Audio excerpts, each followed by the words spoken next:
Pat, when you come back to Sioux Falls, and I know you get back often because this is still home for you when it's all said and done, what is exactly the same as always been, and what has completely changed over the years? Well, I'm different, but the vibe of Sioux Falls will never change. You know, it's such a comfortable place to come back to, no matter what the weather's great now.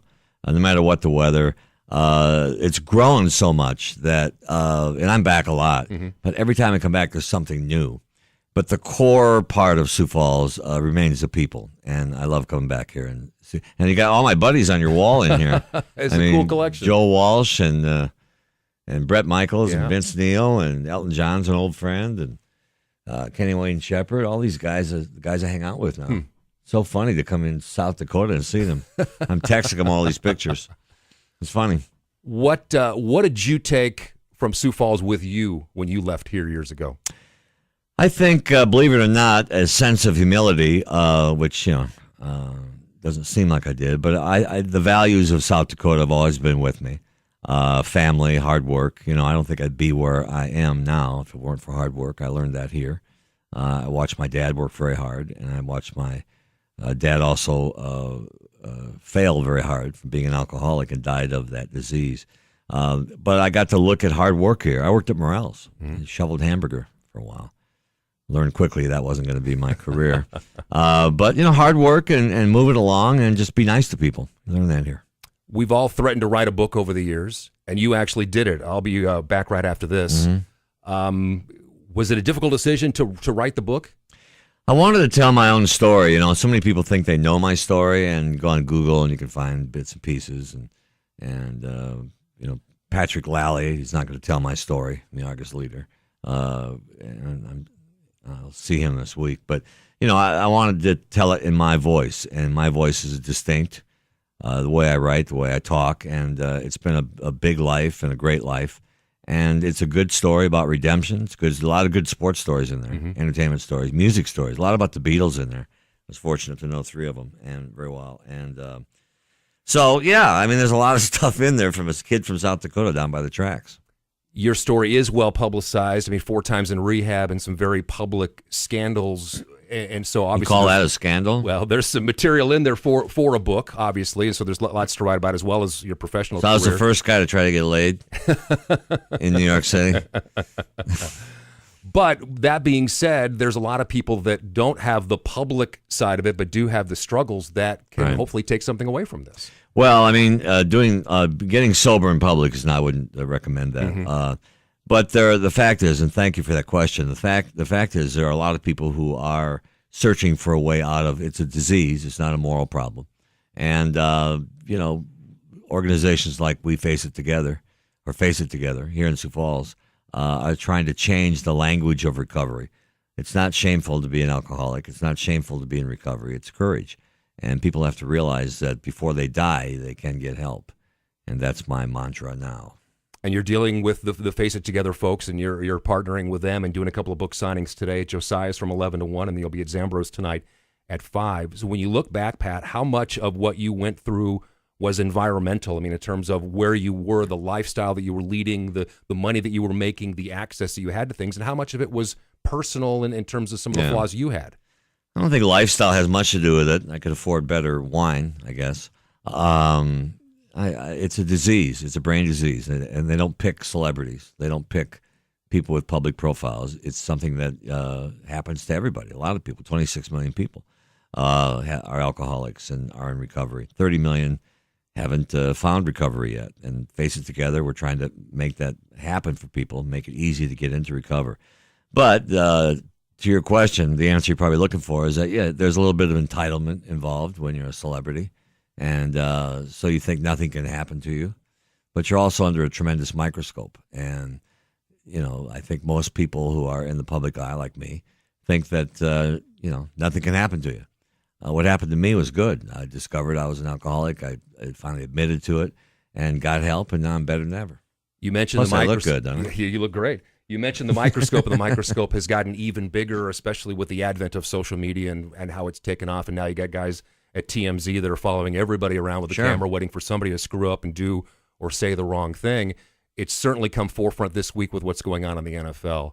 Where is the line between what we need to know personally about our famous people, and where's the line that what goes on behind closed doors is none of our business? Well, it's probably none of it's your business, but it is. And, I think what you're talking about, we can pick some name, Ray Rice and Adrian Peterson. That's a systemic problem in this country. It's not just to the NFL. Because they're NFL guys and big names, it's been magnified. And in a good sense, now we look at child abuse maybe a little closer. Now we look at spousal abuse a little closer. 2 million kids a day watch their parent get beat up. The Adrian Peterson is sickening because there's 2 kids. One died here, as you know, in Sioux Falls. Not at his hands, but he should have learned from that. But we also can't tell people how to raise their kids. And so there's a fine line there, too. But stuffing leaves in your kid's mouth and beating them with a stick until they're bloody is not what I call good parenting. He's a good football player. I'm not sure he'll play again. I wrote a story this week about how maybe it's time that we re-examined who we look at as role models. And, of course, Charles Barkley back in the day, back when you were covering the NBA, took a lot of flack for the I don't want to be a role model thing. And well, maybe he had it right all those years. Yeah. Well, the fact is Charles is. And when you have that position of being a role model, all these guys on the wall, too, are great role models now. I mean, Joe Walsh saved my life, helped get me sober, and I was on my deathbed, and he's the guy that came in and said, there's another way to do this. But so you can use your role model status in other ways. Unfortunately, every time we do something wrong, it ends up in the wrong side of the newspaper. But we're humans too. First of all, I'm not a celebrity. I just happen to be on TV a lot. But we're human beings too, and things happen. And if there's anything they ought to learn, is that at least we have the forum to say why it happened, how it happened, and how we got out of it.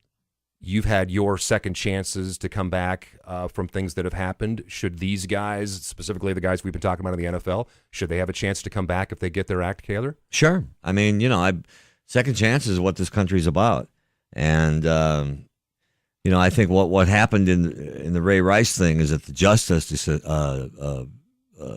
community failed us on that one.